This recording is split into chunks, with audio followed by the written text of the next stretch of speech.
Welcome back to the future of clean tech.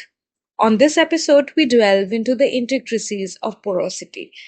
And today we are shifting our focus to a very different frontier that is hydrogen. With us again is Dr. Sibo Chetry. Dr. Chetry, to begin, could you outline the very key milestones in the hydrogen materials roadmap? And that spans from the current solid stage storage solutions to the very future infrastructure needs. Yeah, of course. First of all, thank you, Ritika, for inviting me again. Yeah, okay. The hydrogen material roadmap. I think it's essentially a progression from proof of concept to industrial reality. Currently, we are at the stage where the solid state storage materials like MAF, CAF, also the metal hydrides can store hydrogen safely, but they are too heavy and expensive at the moment for the widespread adoption. The immediate milestone is achieving the Department of Energy target like 6.58% of hydrogen storage by 2025, and this has been again increased to furthermore for 2030, uh, because the this data this amount are always been achieved by some materials, but their implementations are always hard. So the medium-term roadway focus on transport infrastructures, developing pipeline materials that can handle hydrogen, unique challenge like embrittlement, and scale up manufacturing for composite storage tank. By 2030, I think we need a materials system that can handle both cryogenic liquid hydrogen and high pressure with equal efficiency. Long-term vision involves, I think, adaptive infrastructure material that can switch between storage, transport, and conversion mode depending on the grid demands.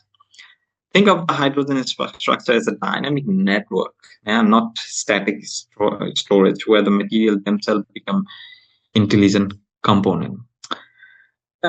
From the industrial point of view, if we think there are some companies like Toyota, they're still selling the hydrogen fuel car, but they are using not the cryogenic, but the normal high pressure tanks.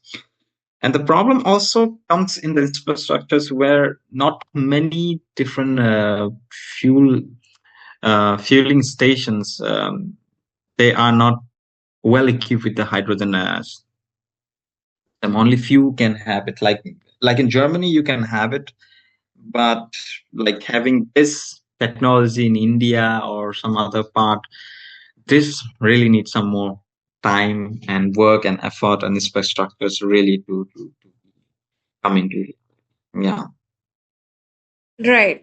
So the idea of intelligent network is really, really intriguing to me. So how do you engineer hydrogen storage materials to meet these ambitious DOE targets? And what specific role do dopants or nanostructuring play in here? Yeah, thank you. I guess engineering hydrogen storage material is fundamentally about thermodynamic and kinetic tuning, I guess. Let's take an example like old material like metal hydrides, like magnesium hydrides, can store lots of hydrogen, but they require 300 degrees Celsius to release it. So impractical for the vehicle. So this is energy intensive. Yeah, you need to take you're absorbing this material, absorbing this hydrogen inside this material, and then again you need energy to release it.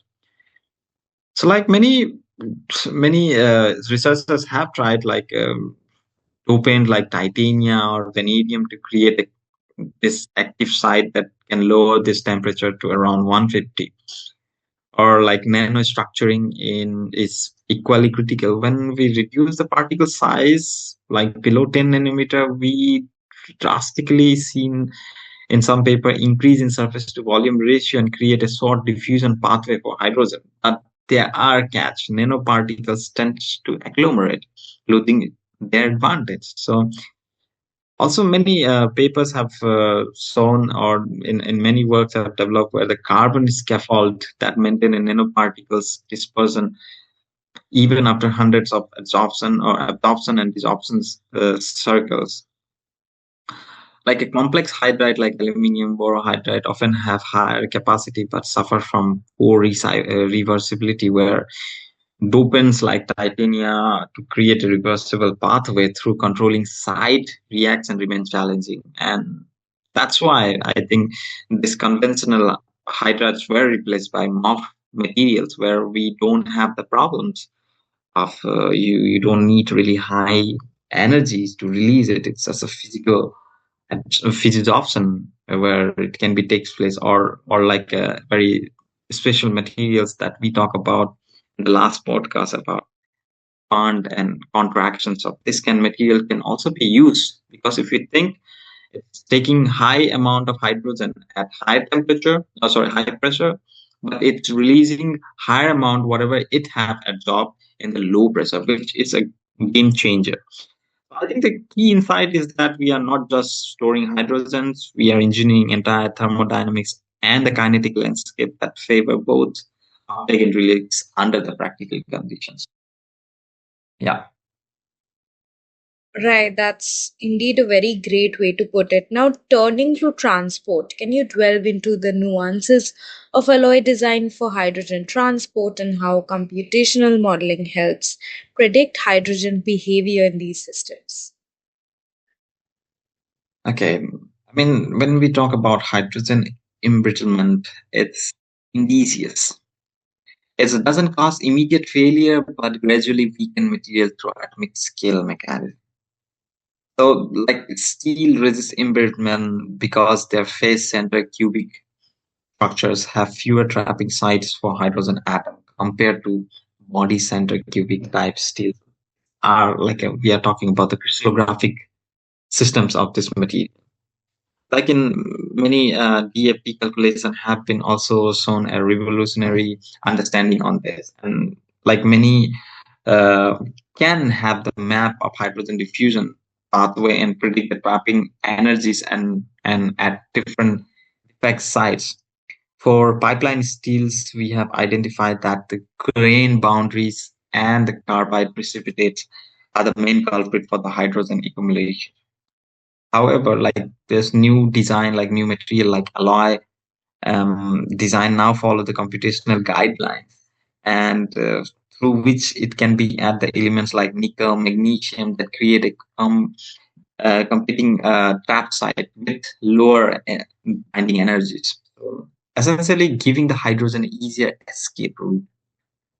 Many studies also been taking place for this polymer liner. That's another layer of protection. They must withstand thermal cycling and maintain the adhesion under the pressure fluctuations.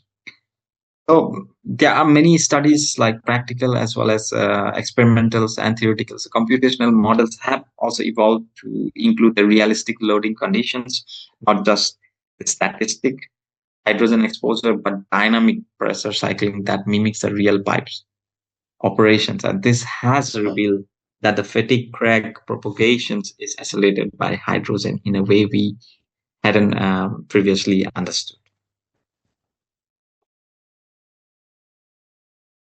Right. So long term durability of infrastructure is clearly a very major problem.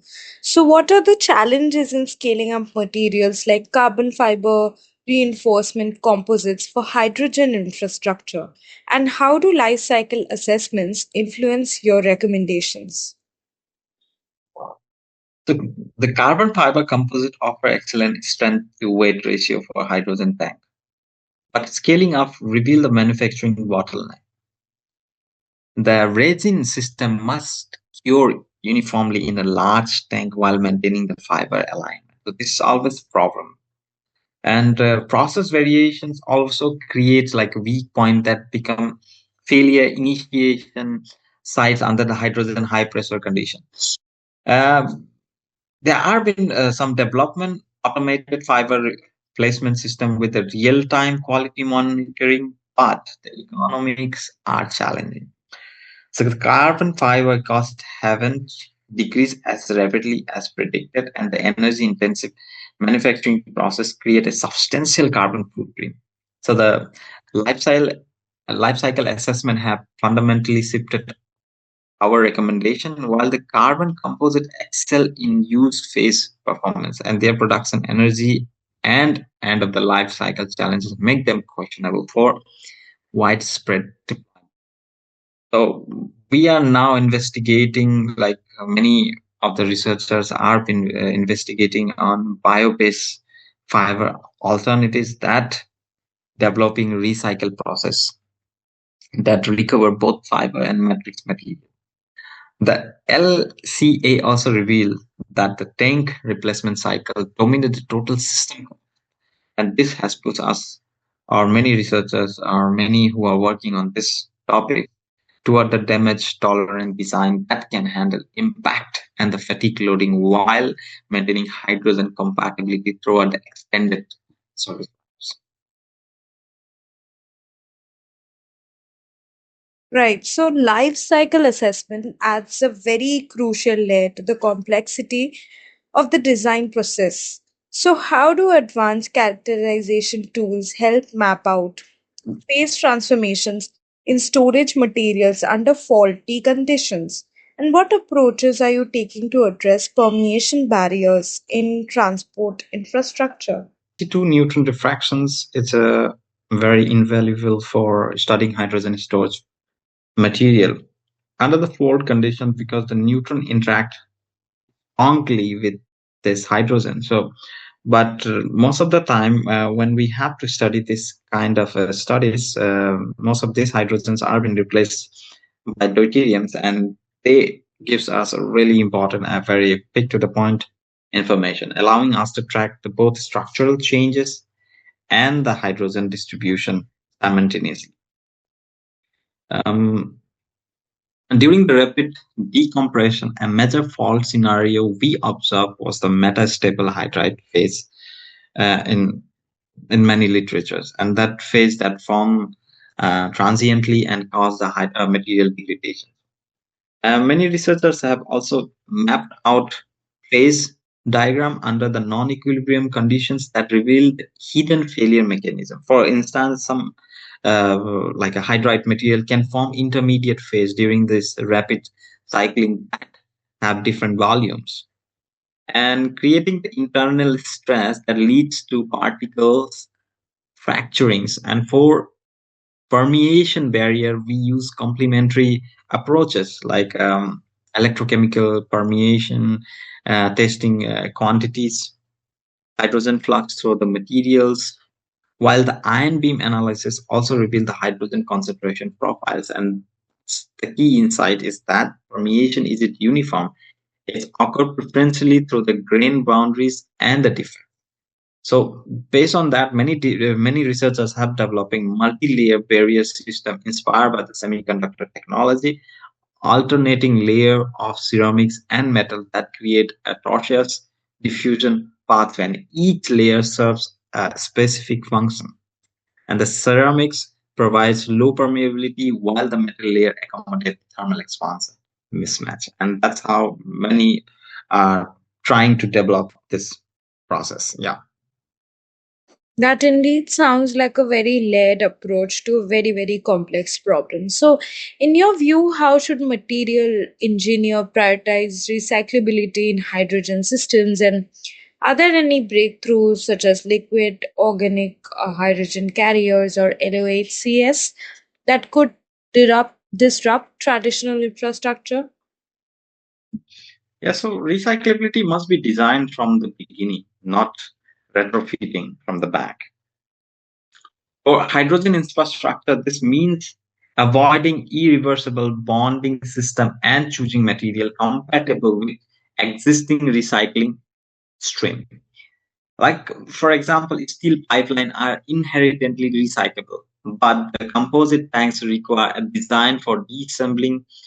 So based on that, developing a modular tank design where the carbon fiber cell is separate cleanly from the polymer liner, enabling the material recovery. The economics improve when the recycled carbon fiber retain 80% of their original strength and the sufficient for many secondary applications. Like as you said, liquid organic hydrogen carrier LOHCs represent a paradigm shift because they store hydrogen in liquid organic molecules at ambient condition, eliminating the high pressure infrastructures entirely. Like the toluene methyl cyclohexane system can store 6% hydrogen by weight, and the infrastructures already exist. um, that's how one can use this existing petroleum distribution network. The breakthrough that many are pursuing is the catalyst development for the dehydrogenation step.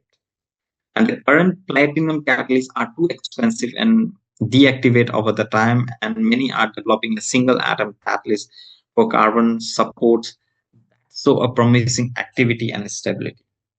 um, I think in near future, if we can achieve like 1,000 cycles, 10,000 cycles stability with earth abundant catalysts or LOHCs could completely disrupt the traditional infrastructures. Right, that is indeed a very, very powerful vision. Finally, how do machine learning optimize alloys and MOF based sorbents fit into the holistic hydrogen roadmap, like particularly for decentralized infrastructures? What I think now the machine learning will overpower everything because this machine can fit with all the machine learning can be fit with the data and all the results and everything, and they can come up with something very interesting or discovered or experimentally some data which are being slipped through the cracks. So many are using high throughput DFT calculations to screen thousands of materials, compositions, alloys, and then this ML algorithm to predict the hydrogen compatibility metrics, where like this embrittlement, resistance, permeable rates are being taken into account. For decentralized infrastructure, more-based sorbent often unique advantage, so that a unique advantage because they can be synthesized locally using simple precursors, don't require the extreme manufacturing precisions or traditional hydrogen storage systems. And we have seen that many have developed that can store the hydrogen at moderate pressure while operating efficiently in the temperature swing typical for hydrogen energy system. The holistic roadmap requires policy material synergies. Carbon pricings makes sometimes energy intensive materials like aluminium less attractive, while the renewable energy abundant change the economics of electrochemical hydrogen compression versus the mechanical. So I think we need a regulatory framework that accommodate noble materials, current hydrogen codes, and the standard, assuming the traditional metallic systems they don't address the hybrid organic inorganic materials or adaptive storage systems.